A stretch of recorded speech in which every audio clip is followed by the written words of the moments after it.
Welcome back. Many Americans enjoyed an extra hour of sleep this weekend, but for children, the changing of the clocks twice a year can have a big impact on their routine.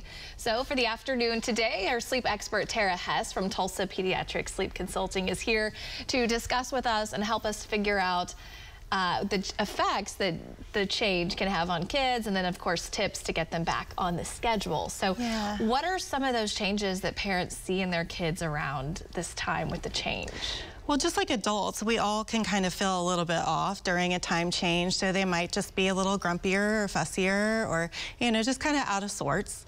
Yes, and I know my son, he's 2, he woke up an hour earlier than he typically does. So he usually gets up at 7:15. He woke up at 6:15. And that sounds pretty typical, Yeah, I mean, his body still felt like 7:15. He didn't know there was a time change. So that's definitely, with this fallback time change, that's the biggest complaint I hear, is that my child's waking way too early. So how long does it usually take a child to kind of adjust to the new schedule?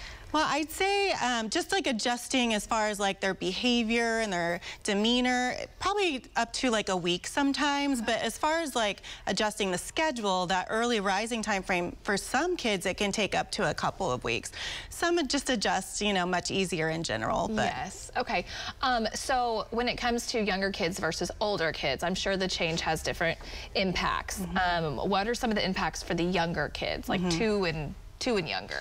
Yeah, well, same thing. Like, those are the ones that you're probably going to see waking up way too early. My kids are a little bit older, so like, I didn't even notice the time change. I actually got that extra hour of sleep like adults usually get. But when you do have those young children and they're used to their schedules and their body clocks are in that certain rhythm, they're probably going to wake up way too early. And what are some tips that we can do as parents to kind of help them not wake up so early? Yeah, well, making sure you get outside and get some fresh air, sunshine in the earlier part of the day. That's something that can really help like reset their circadian rhythm, their body clock.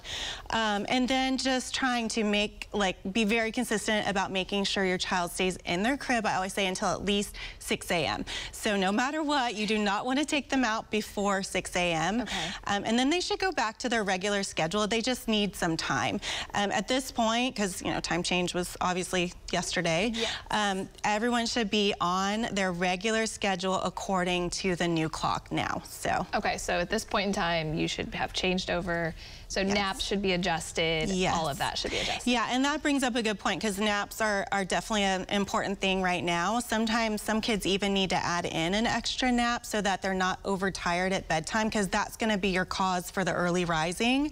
So you're trying to do whatever you can do to make sure your child goes to bed without being overtired. And if that means you need an extra nap, then definitely allow it. Then this time of year, just to get back to that normal schedule, sometimes a second nap will definitely help. Well, thank you so much for coming in for today, and we'll see you next month, of course, with more questions and tips on how to get our kids to sleep better, and then that helps us parents too. Yes. Okay, thanks, Stacia.